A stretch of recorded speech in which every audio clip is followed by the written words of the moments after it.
Dans le monde du hardware, on a toujours connu une fluctuation de prix plus ou moins importante. La dernière en date, on parle de la pénurie liée au Covid. Mais là, attention, ce n'est pas une rumeur, c'est officiel. Le 17 novembre 2023, le monde du hardware va complètement être bouleversé. Salut les geeks, j'espère que vous allez bien et avant de passer au cœur du problème, on va survoler quelques petites news assez sympathiques et insolites.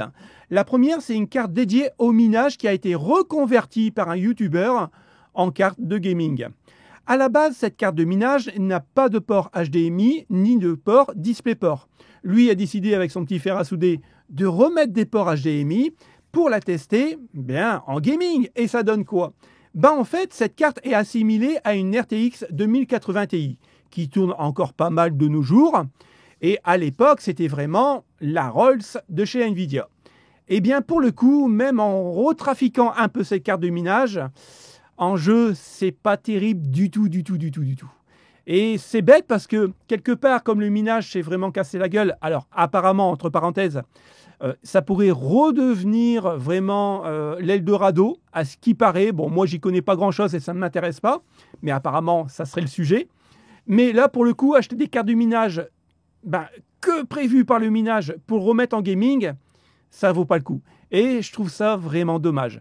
Je vous laisse checker la vidéo, elle est vraiment très intéressante, elle est en espagnol, mais vous allez voir au niveau des benches, c'est quand même sympathique. Je voulais revenir un peu sur cette news puisqu'elle refait surface cette semaine. C'est une news qu'on avait abordée il y a 2 semaines à peu près et on avait vu que AMD lâchait en fait les supports Polaris et Vega au niveau des mises à jour. C'est-à-dire que aujourd'hui, ces supports-là ne recevront plus de mise à jour pour de la performance.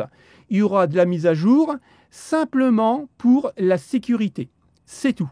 Et pour faire les mises à jour, on ne passera pas par le software Adrenaline de chez AMD, mais directement sur le site de chez AMD, pour vous dire qu'ils lâchent vraiment l'affaire. Et sur le coup, je vous avais dit que pour les gens qui avaient des 580 qui ont encore utilisé à 1% dans les jeux Steam, c'était vraiment dommage. Mais je n'avais pas fait non plus le rapprochement sur les APU graphiques. Car aujourd'hui, on en sait un peu plus, mais la branche APU graphique Vega est lâchée aussi par AMD.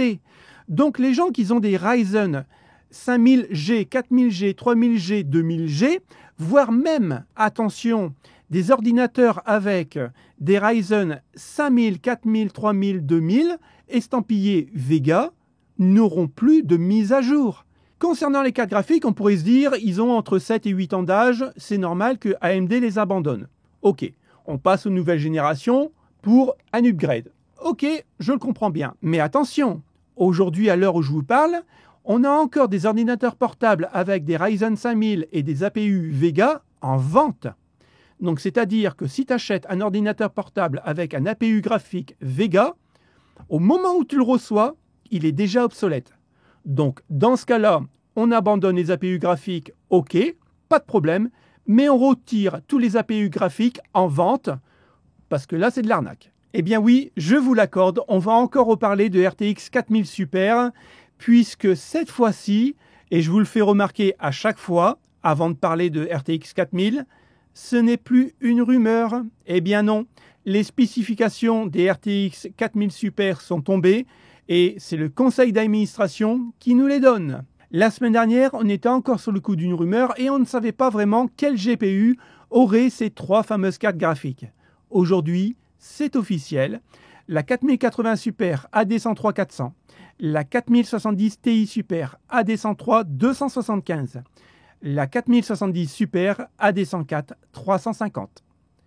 Enfin, on a les GPU. Et comme vous pouvez voir, on a tous une mémoire de 16. Donc la 4080 n'aura pas 20 Go mais que 16 en GDDR6X. Il n'y a que la 4070, comme je vous ai expliqué, qui sera normalement, entre parenthèses, un peu moins cher qu'une 4070 de base, qui aura que 12 Go en GDDR6. Et c'est prévu en janvier.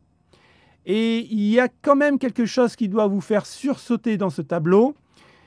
C'est les câbles d'alimentation 12 VHP-WR. Et justement, on va en parler. Car aujourd'hui, un de mes confrères qui est aussi dans l'électronique, qui répare pas mal de choses, reçoit dans sa boutique 100 4090 avec des connecteurs complètement cramés.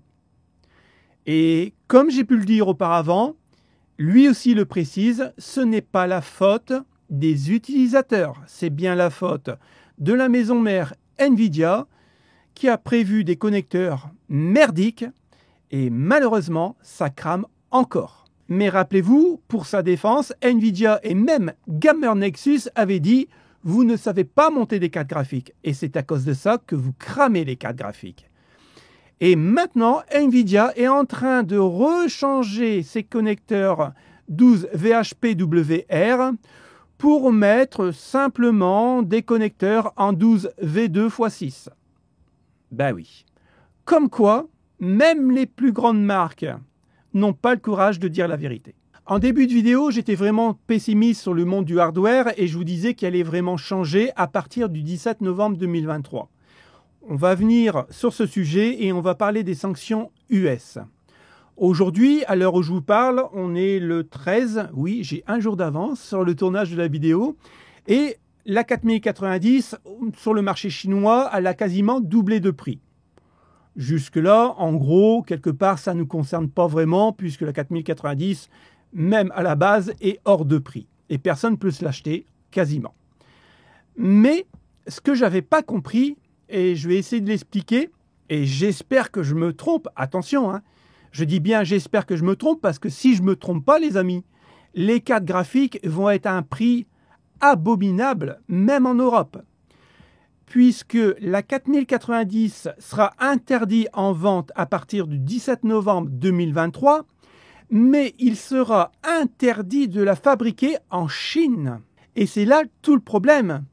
Parce que les Américains ont peur, même s'ils fabriquent encore en Chine, que les Chinois piquent des puces vraiment très haut de gamme de chez Nvidia pour pouvoir les mettre dans les missiles, dans les porte-avions, et ainsi de suite. Mais ça, on en a parlé la semaine dernière.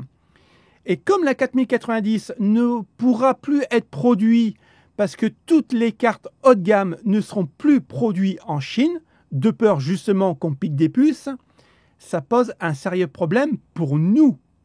Parce qu'aujourd'hui, les cartes graphiques ne font qu'évoluer au niveau matériel. Je ne parle pas d'LSS ou quoi que ce soit. Je parle au niveau de matériel. Donc, les prochaines cartes graphiques qui devraient être encore plus évoluées que celles actuellement qu'on connaît, ils vont être fabriquées où? Parce que pour rappel, tous les cartes graphiques sont fabriquées en Chine. Ben oui, ça coûte beaucoup moins cher au niveau du coût de main-d'œuvre. Asus, Gigabyte, MSI, PNY, etc. Tout le marché des cartes graphiques se construit là-bas. Aujourd'hui, pour relocaliser une usine d'une telle ampleur, il nous faut 5 ans, avec de gros investissements. Donc, ça veut dire quoi? Que les cartes graphiques, pour, on va dire, une 5060 de base, va nous coûter 2000 €? Moi, c'est ce qui me fait peur. Vous me direz en commentaire votre avis, parce que, franchement, ça m'intéresse. Et encore une fois, je ne suis pas parole d'évangile, et je peux très bien me tromper. Mais à ce que j'ai lu là, malheureusement, on est mal parti. Et je rebondis sur un autre problème. Là, c'est une news qui date du 27 juillet 2023.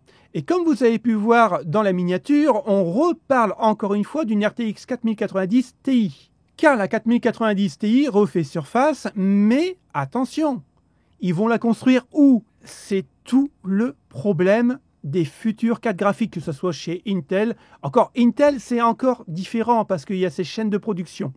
Mais AMD qui produit en Chine, eh ben, il va produire où? Et rappelez-vous, j'avais fait un Tech Actu il y a quelques mois de ça en vous disant Nvidia va produire des RTX directement chez Intel. Est-ce qu'ils avaient prévu le coup? Tout se met en place tout doucement. Alors, si je reviens un peu sur les specs de la 4090 Ti, eh bien, sachez qu'elle va consommer plus de 600 watts. Alors, certains me diront, ouais, mais attends, Dom, la 4090, c'est juste une rumeur. Eh bien, pas tant que ça. Parce qu'aujourd'hui, on sait qu'au CES, Nvidia va parler des 4070, 4070 Ti, 4080 Super. Mais regardez bien ici cette information. Ils vont parler aussi de la RTX 4090 Ti. Alors pour le coup, perso, je l'aurais appelé 4090 super tant qu'à faire. On a des news concernant les Ryzen 7000G. Alors, ils vont changer de nom, ils vont pas s'appeler 7000G, mais plutôt 8000G. Et rien qu'en changeant l'appellation, on va décaler la date de sortie, puisque ça ne sera pas en 2023, mais plutôt en 2024. Alors aujourd'hui, on le sait, les 5000G, les APU graphiques, c'est terminé. Et apparemment, avec les processeurs sous Zen 4, RDNA 3, on aurait vraiment un bond en avant au niveau de la plateforme 1080p. Et pour le coup, ça peut être vraiment, encore une fois, très intéressant pour les gens qui n'ont pas les moyens de s'acheter une carte graphique. Sur le tableau, c'est clair, AMD a pompé sur Intel, puisque le Ryzen 3 8300G, on a un gros cœur, 3 petits cœurs, pour définir, c'est un 4 cœurs 8 threads. Ce qui est vraiment intéressant, c'est qu'on a 65 watts en TDP. Le Ryzen 5 8500G, pareil, on a pompé chez Intel, 2 gros cœurs, 4 petits cœurs, donc un 6 cœurs 12 threads. Et on peut voir qu'on a au niveau GPU exactement le même que le 8300G. Toujours avec 65 watts de TDP. Après le 8600G, 6 cœurs 12 threads, là on voit qu'on a que, en gros, si je peux analyser ça comme ça, 6 gros cœurs et 12 threads. Et par contre, je pense qu'il sera un petit peu plus puissant au niveau de l'IGP, mais toujours pour 65 watts. Le Ryzen 7 8700G 8 cœurs 12 threads, il ne va pas profiter non plus des petits cœurs, je trouve ça un peu bizarre. On est quand même sur 12 CU en iGPU, donc à mon avis pour du 1080p ça va le faire, et toujours pour un TDP de 65 watts. Je me demande si au niveau du TDP, il n'y a pas un petit problème, parce que ce soit le plus gros ou le plus petit, c'est 65 watts. Du côté de chez Intel, on a du nouveau concernant le 14900KS, parce qu'aujourd'hui il existe et il est même déjà en vente. Bien sûr, pour l'acheter, il faudra acheter ce PC. C'est un PC plutôt bureautique, non pas gamer. Mais voilà, on a bien un i9 14900KS. La grosse différence entre le K et le KS, c'est juste les 0,2 GHz de plus, mais c'est tout.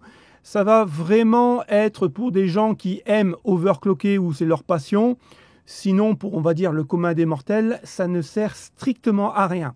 En plus de ça, comme vous pouvez voir, en gros, c'est un 14900K overclocké puisqu'on est à 150 watts. Et attention, il va coûter quand même beaucoup plus cher que le 900K.